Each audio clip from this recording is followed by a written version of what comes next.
The year is 2026. The Pentagon sits on 583 acres in Arlington, Virginia. 5 concentric rings of reinforced concrete, 17.5 miles of corridors, roughly 26,000 military and civilian personnel operating inside on any given weekday. 3 men look at it from across the Potomac. Julius Caesar, Napoleon Bonaparte, Genghis Khan. Each commands 10,000 soldiers. The base resets between each attempt. The question is not who wins. The question is who gets closest and how long it takes the building to stop them. The Pentagon is not a fortress in any classical sense. No moat, no battlements, no killing field designed into the architecture the way a Roman fort or a medieval castle would have been. What it has is layered. The outer perimeter is controlled by the Pentagon Force Protection Agency, approximately 1,300 dedicated security officers trained for close-in defense of a single structure. Vehicle barriers ring every approach, rated to stop a 15,000-pound truck moving at 50 miles per hour. The concrete of the E-ring was hardened after September 11th to resist blast overpressure from a direct strike. Guard posts cover every road. CCTV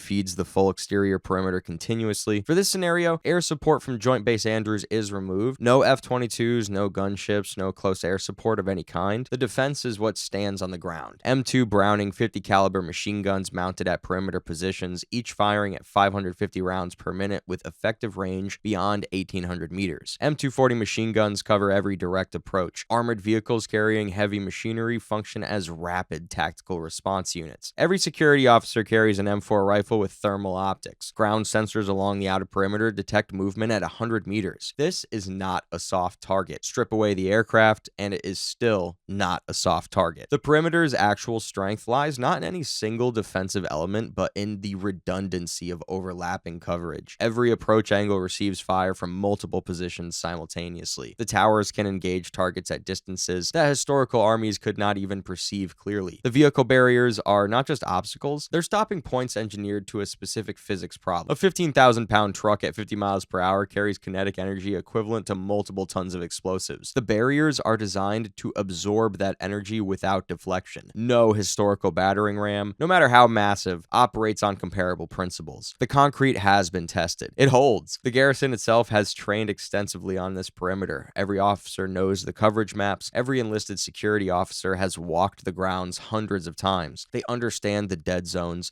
and there are none. The corner towers can sweep the entire eastern approach. The western sector is covered by guard posts spaced at intervals that ensure continuous fire. The northern access road has 3 separate weapons positions that create interlocking fields of fire. The southern perimeter, which faces the open ground toward the Washington Monument, has been configured as a kill zone since the building's construction. An attacker advancing across that open ground has no cover. No trees, no buildings, no natural features, just 800 meters of flat exposure to weapons fire from multiple directions. First attacker, Julius Caesar. 10,000 soldiers from the era when Rome reached its greatest territorial dominance. Veterans of the Gallic Wars. Men who have breached fortified towns, crossed hostile rivers under fire, and held formation against enemies twice their number. Caesar commands from the rear, reading terrain, issuing orders through a precise chain of officers who have served with him for years. He's not impulsive. He sends scouts forward first, probing the perimeter from multiple angles beyond 800 meters, watching the guard positions, counting the weapons. He identifies the vehicle barriers.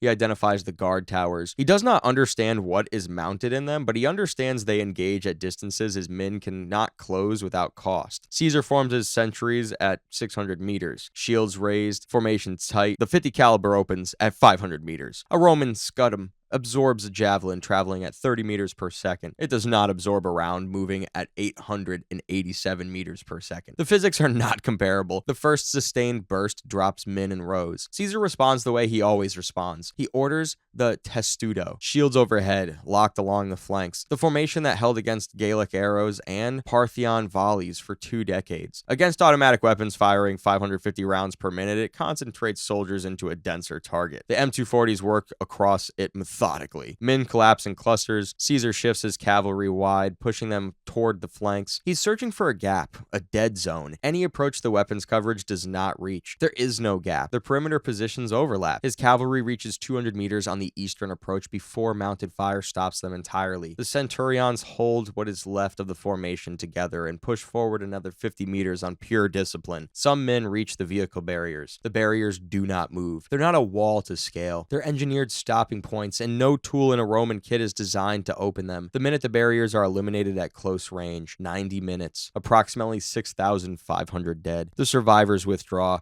Caesar does not rout. His officers maintain enough command structure to pull the remnants back in rough order. That is extraordinary given what they just experienced. The perimeter has not been breached. The nature of Caesar's failure reveals the fundamental problem facing any attacker from the pre-industrial era. His soldiers were trained to close distances, phalanxes, testudo formations, coordinated advances. All of these tactics assume that closing the distance matters. Against muskets, the advantage shifted to the defensive. Against rifles, the advantage shifted further. Against automatic weapons, the equation becomes almost absurd. A 50 caliber round travels at nearly 900 meters per second. A man moving at sprinting speed covers about 7 meters per second. The ratio is 128 to 1. There is no formation, no tactic, no amount of discipline that can overcome a 128 to 1 disadvantage in relative speed. Caesar's men were the finest soldiers Rome ever produced. They're also completely outmatched by technology they could not comprehend. Their commanders could not have conceived a weapon that fires 550 rounds per minute. The rate of fire exceeds the total number of arrows a trained archer could lose in an entire battle. These are not merely different weapons, they represent a different order of warfare entirely. Second attacker, Napoleon Bonaparte. Napoleon brings something Caesar did not: artillery. 12-pound field guns deployed at 800 meters before any infantry advances. He opens the engagement with a sustained bombardment directed at the vehicle barriers, the outer guard posts, and the concrete pillars of the E-ring. A solid shot impacts the hardened concrete and does not penetrate it. The post-September 11th reinforcement program was designed to resist exactly this class of kinetic strike. But Napoleon is not expecting penetration yet. He's watching the garrison. He's fixing their attention on the front perimeter while his infantry maneuvers toward the flanks. This is the method that has won him 40 pitched battles across Europe. Use what draws eyes.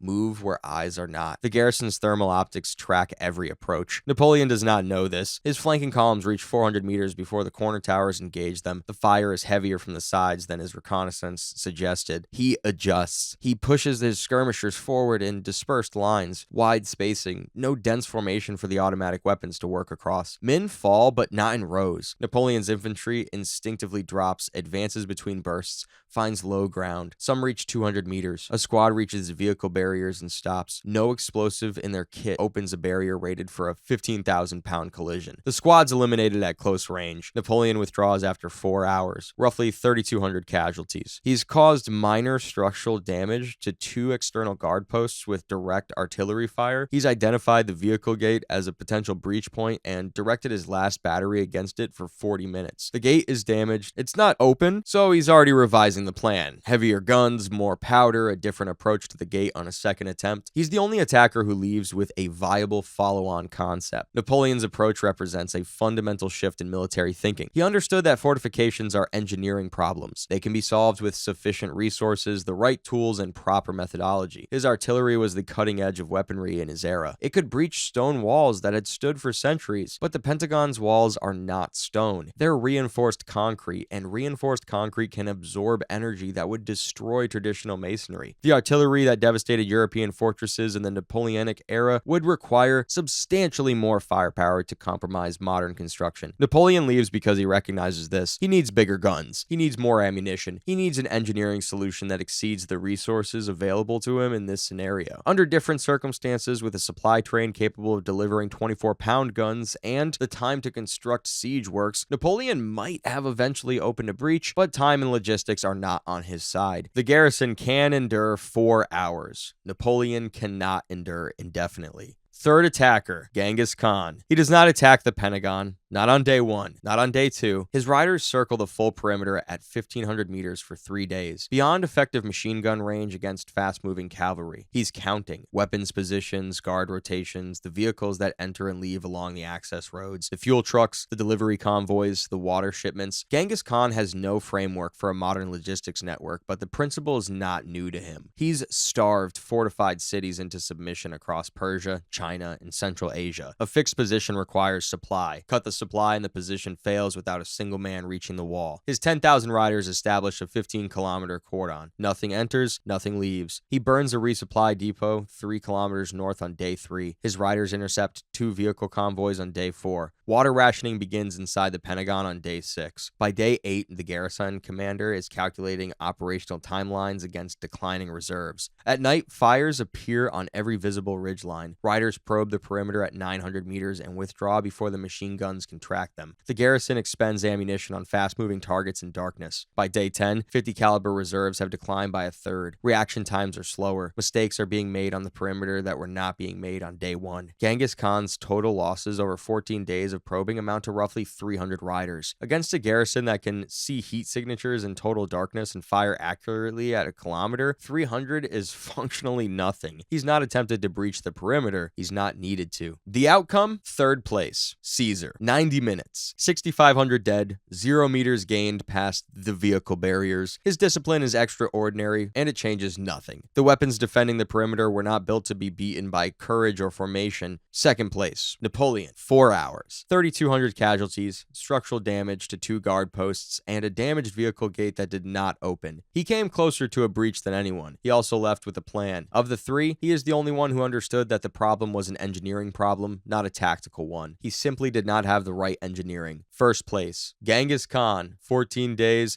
300 casualties, and a garrison rationing water inside an intact building. He never reached the wire. He never tried. The Pentagon's real vulnerability was not the concrete. It was the 600 supply vehicles a week that kept 26,000 people operational inside it. Genghis Khan identified that in 3 days of observation, Caesar would have died on the barriers. Napoleon would have sent for heavier guns. Genghis Khan recognized a siege when he saw one. He had won that kind before across 3 continents against cities far larger than this one. The method did not need to change.